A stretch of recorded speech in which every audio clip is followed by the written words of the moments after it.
जय शिवराय मित्रांनो, hike with Alkesh या YouTube चॅनलवर मी तुमचं पुन्हा एकदा स्वागत करतो. हरिश्चंद्रगडचा ट्रॅक खरं तर खूप कठीण होता. अंगातलं शेवटचं बळ देखील त्या ट्रॅकमध्ये संपलं होतं. शरीर थकलं होतं, पण मन अजूनही भटकंतीच्या शोधात होतं. कारण मनात एकच नाव होतं, काळू धबधबा. म्हणून दुसऱ्या दिवशी पुन्हा एकदा त्याच जिद्दीने थकवा झटकून आम्ही निघालो एका लपलेल्या रत्नाच्या शोधात. वाट चढणारी होती, दमछाक करणारी होती, पण निसर्गाच्या त्या अद्भुत रूपासाठी ती काहीच नव्हती. सह्याद्रीच्या कुशीत लपलेला एक निसर्गरत्न काळू धबधबा. पण हे सौंदर्य अनुभवण्यासाठी वाट फारच खडतर आहे. पहिली अडचण घनदाट जंगल. इथं एकदाही चुकीचं वळण घेतलं तर तुम्ही वाट चुकू शकता.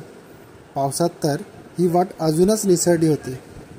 दुसरी अडचण खडतर चढ उतार, पाय घसरवणारे दगड, चिकणमाती आणि तीव्र उतार.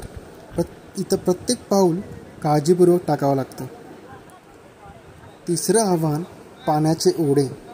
वाटेत अनेक ठिकाणी छोटे मोठे पाण्याचे प्रवाह ओलांडावे लागतात आणि पावसाळ्यात हे ओढे भीषण रूप घेतात. चौथी अडचण मोबाईल नेटवर्क गायब. एकदा ट्रेकमध्ये पडलात की बाहेरील जगाशी संपर्क तुटतो. पाचवी अडचण खालचा भाग अत्यंत धोकादायक. धबधबा पायथ्याशी पोचणं जितकं रोमांचक वाटतं तितकंच ते धोका निर्माण करू शकतं. पण या सगळ्या अडचणी पार केल्या की समोर उभा राहतो काळू धबधबा. प्रचंड उंचीवरून खाली कोसळणारा तो पाण्याचा धबधबा आणि त्या क्षणी वाटतं हे सगळं कष्टमय प्रवास फक्त याच दृश्यासाठी होता.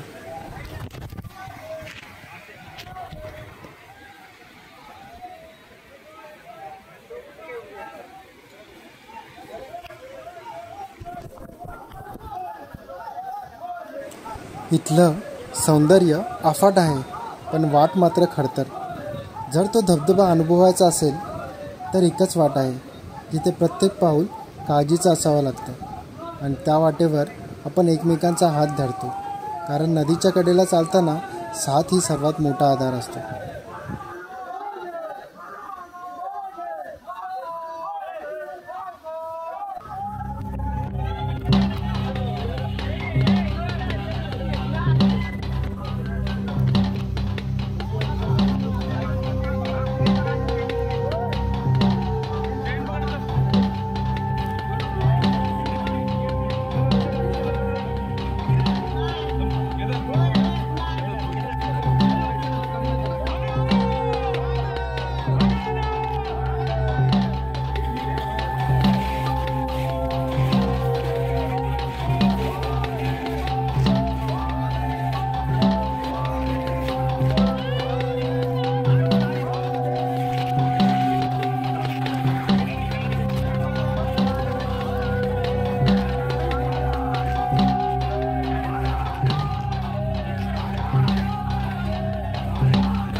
आणि जेव्हा नजरेसमोर तो काळू धबधबा आला, त्या क्षणी सगळा थकवा कुठेतरी हरून गेला.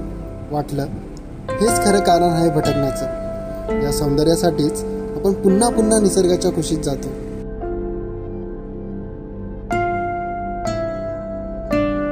निसर्गाच्या ताकदीचा, सौंदर्याचा आणि आपल्या जिद्दीचा प्रत्येक चढ उतार, प्रत्येक थांबा आणि प्रत्येक थकवा या एका दृश्यासाठीच होता. जेव्हा समोर उभा राहतो तो भव्य धबधबा, तेव्हा वाटतं सगळं काही सार्थक झालं. हा ट्रेक कठीण आहे, पण जो एकदा इथे येतो तो आयुष्यभर ही आठवण विसरत नाही.